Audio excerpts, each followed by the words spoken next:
What's going on, YouTube? Chris here. I want to bring you all an update today of Bitcoin and a few altcoins. We're going to be looking at Ethereum, Link, Litecoin, and Tezos.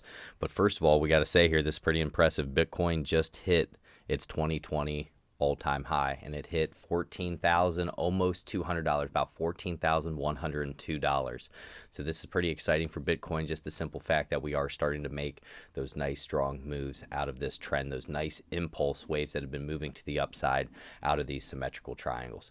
Now, something that I want to point out today that's going to be of importance to us, we want to have a daily candle close up above this resistance area at 13,886. It's been a tough overhead resistance that we've seen rejection at before, and now what you're seeing is that we're trying to get up through it again. And if we're able to get up through it, the next area we're going to look at is 14,210. The thing that I'm looking at, though, and this typically happens a lot in the space, so you can see we get a really strong move, and then we start to get this next little push up before we have a big dump and a retracement to cool everything down. So it's almost kind of looking similar to something along these lines here, where we get that really big push up on heavy volume, almost the same type of volume that we had over here. Then we have a little bit more where we just keep pushing up before we have one of these nasty bearish engulfing candles that helps cool everything down. So last time when this happened, we cooled all the way down to roughly about $10,500. Then we tried to push back up again, but what was happening is we weren't gaining any strength on the RSI. We had that negative divergence. Now, as we take a look at this here, what we can see is once we pushed up to around that 13,886, the RSI ended up getting up to around 85. We came back down, we cooled down to 12,890, and now we're pushing back up again, and the RSI is actually a little bit below. We're at 75. So that's something I want you to pay attention to. Now, could we get up through 14,200? We could. The RSI typically will get up into the 80s, and this may be something to where Bitcoin is just so bullish and we're staying so strong that basically when we retrace, we only retrace back down to 65, 70, and then we pump again. So this is just a sticky area for us, because traditionally when you're up at around 76 here, this is a sign of caution as we're heading up into these overhead resistances. So for me, when you're in long positions, you're long-term investing, this is where you, not financial advice, but this is where you want to let those positions ride. You want to stay in these positions while we're in the uptrend. But in terms of the shorter term, if you're protecting your position and you've been in since this symmetrical triangle down here, the best thing to do is move up those trailing stop losses. So as the price goes up, keep moving those stop losses out, stop losses up, and then if you reverse, you lock in that profit. Because at any point here, guys, we could get a nice retrace all the way back to around $12,600, $12,500. We have not properly back tested this resistance that was once resistance. We're trying to turn that to support, which we're still holding as support, and that's at 12,305. So right now, if we take a look for Bitcoin, the open today was at 13,571. The high was at 14,098. The low 13,424. And then our change right here that we've had today is $293 has been the change to the positive. Now, when we're looking at the volume, because we also want that big swell of volume to start trying to get up through some of these higher levels, that 14,210, then be 14,892. Volume right now, 8.49K Bitcoin traded on Coinbase Pro, and then the average volume's around 10.67. It's still early in the morning here, so what we're looking to see is if this is going to be an area where we have some of that distribution where people are taking their profits into strength, and then we start to get that nice retracement so we can set a strong higher low and then make that move up through the high 14,000s. Because guys, you know, we have some big gaps here, like from 14,210 up to 14,900 there. This is a nice open gap, and I'd like to see us just take a breath before we go up and challenge it. But you know, sometimes Bitcoin can be so bullish that this was the only breath that we took right here, and then we just really keep it moving. So, you know, guys, this is a manipulated space, but what I like to do is look at that price action. And that price action right now, you can see some profit taking this longer wick on top at this overhead resistance area. So we're just going to have to see if the buying pressure does continue to come in, with the RSI being up around 76 right now. So let's keep an eye on that. That's going to be Bitcoin, guys. If you get some from that, don't forget to like, subscribe, hit that notification bell. We're going to get into some altcoins next.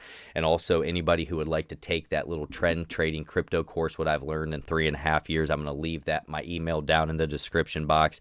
It's about 28, 30 minutes long, and I charge $25, whatever you guys would like to do in terms of sending it to one of those 4 addresses that I have down in the description box. If you send the money over there, send a picture of confirmation, we'll get that out to you. A lot of people have really liked it and enjoyed it, and I'm happy to do that for you at an affordable price. It's just all the things that I've learned about the crypto trend. So if you're interested in that, take a look at that, guys, and we'll continue to move on here. Next, we're going to go into Ethereum. Take a look at ETH. ETH's back at 391. We're up above the area we were talking about the other day. So that's going to be roughly at about $378. That's going to be the area of support that we want to hold.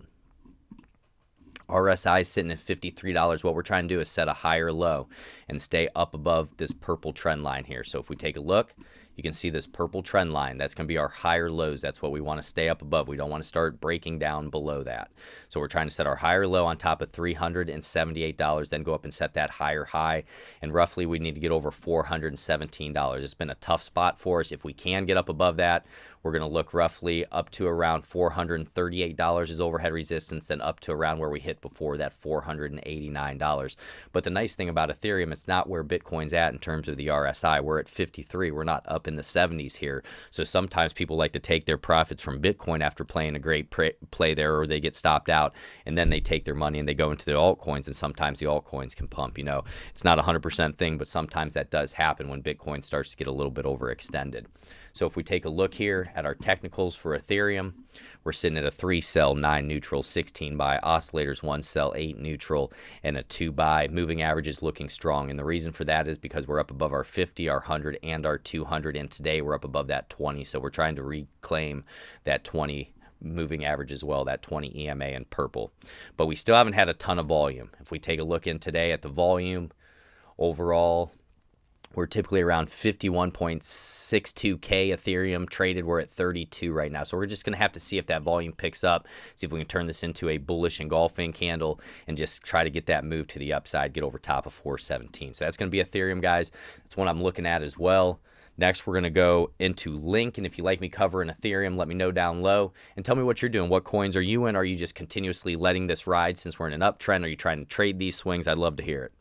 So next, we're going to go into Link. Link's at $11.29. Same deal with Link.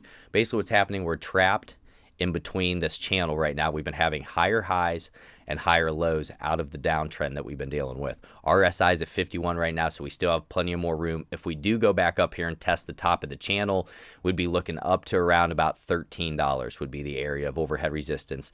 About $12.83 up to $13, and then it'd be up to around $13.92 if we want to continue this. But what's going to be important is paying attention to this candle and what type of buying pressure that we have here. You can see that we did wick down through the 50 moving average, but it was defended. So now we're just trying to set that higher low, keep this moving up into this channel for us, bouncing back and forth. And a lot of times these channels will be very accurate for you. You know, when you're going up for those higher highs and the higher lows back and forth like that, it can really tell you a lot, and this may be the next spot. So if people jump in here, what the books tell you to do. So say you do get in here, you trust that this is going to be your higher low right in this area, you'd put your stop right underneath that. Maybe a little bit lower there. You can see our volatility stop even right in that area, because price action, if this is going to be correct, should continue to the upside here. And that's why you put your stop right below that. And then if you do start to drop down through this lower channel, you're stopped out and you look for the next great opportunity for buy. That's how I like to play things, at least. And you're going to get stopped out. It's the name of the game, guys. It's like using insurance on your house or anything. It's just part of the game. So right now for Link, 7 sell, 9 neutral, and a 12 buy. Oscillators 1 sell, 8 neutral, and a 2 buy. Moving averages 6 sell, 1 neutral, and a 10 buy. So we need that buying pressure. We need to keep this moving. We need to hold support of roughly about $11. I'd like to see us hold that today. We're at $11.29 right now. So that's going to be Link, and you can see the RSI here trying to gain a little bit of strength. See if we can get up through those 50s, 60s, and 70s. That's where you really make those strong moves on the RSI. So that's Link. If you're here for that, let me know down low. Let me know what you're doing with Link. We're going to move into Litecoin next.